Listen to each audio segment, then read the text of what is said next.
yɛne ne nkomo nneɛma bi wɔ hɔ a ja assembly member ne ne opoma wɔ ha na mmom no yes ɔno nso so ɛwɔ hɔ yɛfrɛ no Prince Kwame Adutwum Fabulous na dodo na frɛ no hɔ Sewua assembly member Fabulous Machin na bibi abɔkɔ deɛ yɛbɔ adaroma mefa nyame ase agya Sewua nkɔmmɔ yɛdi a yɛdɛn a bɛwie mu nsom hɔ mo na mowɔ hɔ assembly member yɛsɛ I know after Confanoche doctors omo strike any minority visit any the akwa akyire ne nkomo ayedi nyina no is it hot saying yo me da seta de Akoma kase we di amame me chia obi a aha boko na energy semaba ni semaba no che se sie ya me no kase Mpidi ababe gusa ya kwanzo. Akoma FM 87.9 Kumasi. Enya na shase. No video kakra wa ha. Your pictures of machines na ewo kwan no so no. O video no beba be ka ho na a compliment na bibia ye kama. Enji say okay. Enji bajo na oguso o the machines na begu ho na so oye adwuma. Okay, nye machines na begu ho na mum contractor no eye adwuma. Oye adwuma. Emna me na obi na o video kakra. Oye adwuma. Akoma FM. Contractor be na eye adwuma. Era che ko video. Oh, okay. Yeah. Oh, okay. Okay. Na Sewua me kai say there was a time abanda da no penso no. There was an issue about Kwame baby ebefa and a bin so prima minim say wo kai sa nkomo ya that time na your assembly member. Na your assembly member. Me and Korea and James and prima.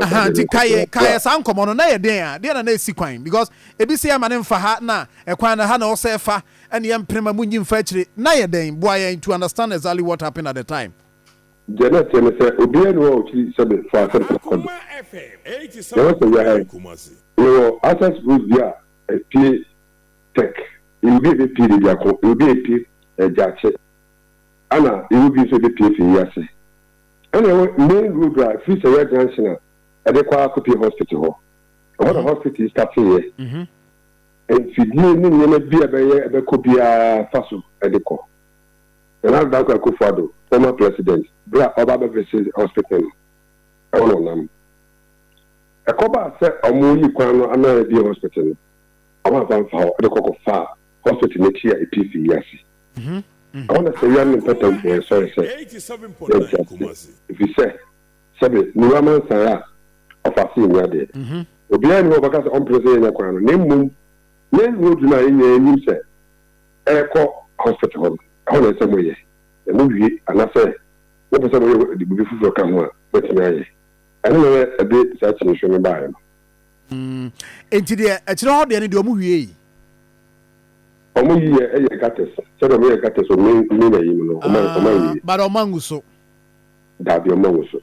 Okay. And you say, CIA, no couple, Adaroma, CCA, dear Moyino. I can't be. FM 87.9. Na almost the engine and comedy coffee. And then almost. Na almost. Oye, the cocktails are saying, Yaman, the Yamano Sam. The wagon fee, and my family is in Agro. So the Yamania Crow, the higher quality, maybe be animating Yaka. Matthias here. Yes. Matthias here. That time now, first time on us now. Oh, last year, let me remember, last year, maybe second term. Yeah. Oh, okay. Now, it is a CIA. The omoya no ye de mo Sewua man 87.9 mo prese omonye no eno no mo ya ma mo sesei je o ba Sewua CCA ko hospital CCA ba bia be pa no ho no mo yi CCA na me no ka se sa kwan na ye kan wa se na ye ka se e da hospital na chi CCA ya se no so mo ya ka ho omo ya bom omo ye ni nyina bom nti betima fa chire betima fa ni mu kama the bia especially John Dramani mama. So we are minding in pattern in that was papa. I made him was na assemblyman wa me fabulous eya wutimi call wunya access to Sewua say hospital ho watima wako hoda the service me see me call bibi am pese me ko me call en na kwa me call obi ansi kwan o dabi uko du ho na na ko tu ko ba ye juma ho na assembly ni me ba ti me ko shia je me na me ko e ho o na say inside nso so nkrofo ye adwuma wo hospital no inside ankasa nso ya me no ka se ni pe guo tata mo do ma contractor abaso. Oh, okay. Na dia na eba bonten se akronfo ebowura ho ne ade no. Na eno so wahu niema a wo mko akronfo no ko wo mko fae. Me no kweta. Niema bensa. Parsa na omale ebi gas. Ene wire sa na omale ni ada din no motwitwa. Onye na bebre wo no mo fakoi. Labre wo so ho isum, ade sa ho isum kan ni ho.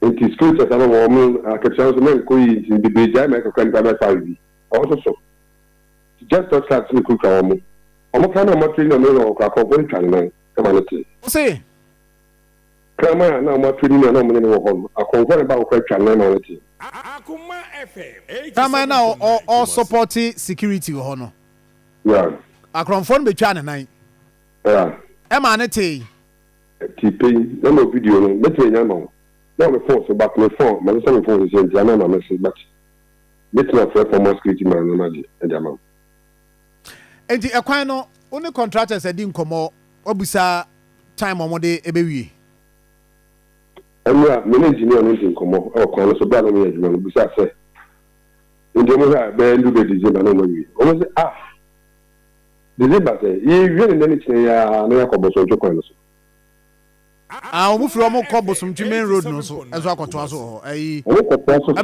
Abidjan nkwanta hɔ deɛ no so omu kɔtoa so me wɔ videos nyina wa I see mama ba adwuma o that's a wo no wo ni das was this time by December said there now omu report say by December na omu a commission project no na Masati, I mean, you know, crowd and send you know, Santiman, the regional hospital, because Santiman in Adia. Do we that assurance? And I say, what did that was say from what contractor catcher about quantity and near Juma Ecos? You are hopeful, say by December, no dear. Na Bibia no area, it me a commission from what the one who were contractors now can come with the year, Jumano. Yeah. Sabe me ori cotton o ka so be kra engineering is essence John Dramani na me ndi woni ene ti azuma aba nfidi abegu kwan so no kwan ka de sisi amen kan wasem kra bi kra nfidi abegu kwan so no se wi ana sa pe me nkomo bi amedi from MDC ana mo engineer Abdullah Hamid 87.9 eso nkomo ni medi no okay. Up to December. Okay. President, I'm between back with another baby. About the commission. Na that time, so we baby ever commissioned twice, no. You will be glad.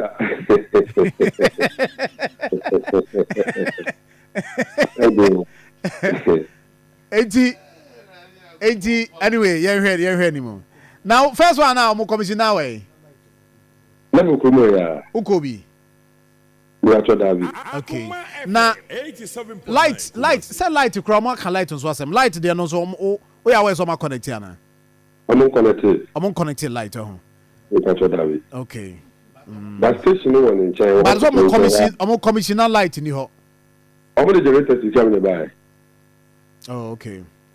Generator. Oh, okay.